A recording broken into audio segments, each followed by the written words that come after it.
Selamat pagi anak-anak. Hari ini kita belajar tema 7, indahnya keragaman negeriku, dengan subtema 1, keragaman suku, bangsa, dan agama di negeriku. Muatan pelajaran ilmu pengetahuan alam.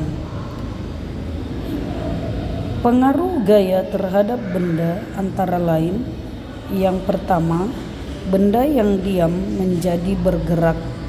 Contohnya, meja yang didorong, bola yang ditendang, dan gerobak yang ditarik. Dan masih banyak lagi contoh yang lain ya nak. Yang kedua, benda yang bergerak menjadi diam. Contoh, pada saat sepeda yang sedang dikendarai direm sehingga gerak sepeda menjadi lambat dan akhirnya berhenti. Dan masih banyak lagi contoh yang lain. 3. Benda berubah bentuk. Contohnya, saat botol air mineral yang kosong diinjak, botol tersebut akan berubah bentuk. Contoh yang lainnya yaitu balon yang ditekan menjadi berbagai bentuk. Yang keempat, benda bergerak berubah arah.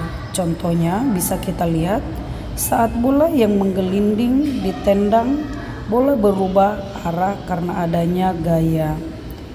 Nah, kita lanjut macam-macam gaya.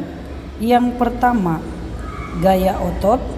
Contohnya, anak yang menendang bola, ibu memotong kue, dan ayah memindahkan televisi. Contoh yang kedua, gaya gravitasi, di mana gaya gravitasi ini adalah gaya tarik bumi. Contohnya, jika kita melempar benda ke atas, benda itu akan jatuh ke tanah atau ke bawah, dan masih banyak contoh yang lain.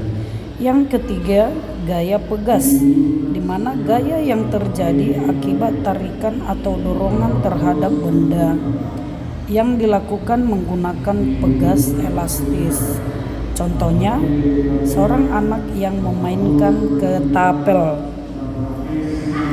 Contoh gaya gravitasi yang lain juga masih banyak ya. Yang keempat, gaya magnet, di mana gaya magnet adalah gaya yang timbul karena tarikan magnet terhadap benda yang terbuat dari logam tertentu. Yang kelima, gaya listrik, di mana gaya listrik adalah gaya yang ditimbulkan oleh benda-benda yang bermuatan listrik. Yang keenam, gaya gesek adalah gaya yang timbul jika dua permukaan saling bergesekan atau bersentuhan. Gaya otot dan kegunaannya dalam kehidupan sehari-hari. Gaya otot itu adalah gaya yang ditimbulkan oleh otot manusia atau hewan dalam melakukan kegiatan seperti mengangkat, menarik, menahan, atau mendorong sesuatu benda. Contoh penerapan gaya otot adalah ayah mendorong atau menarik meja, Made menendang bola ke arah gawang, sapi menarik gerobak, ibu membawa barang belanjaan. Otot itu disebut alat gerak aktif karena memiliki kemampuan menggerakkan tulang. Dan masih banyak contoh yang lainnya. Jika otot itu digunakan terus-menerus untuk melakukan kegiatan yang berat, maka otot akan mengalami keletihan atau kelelahan. Ya, bisa kita bayangkan di mana kita melaksanakan tugas kita dalam kesehari-hari. Demikianlah materi pembelajaran kita. Sampai jumpa.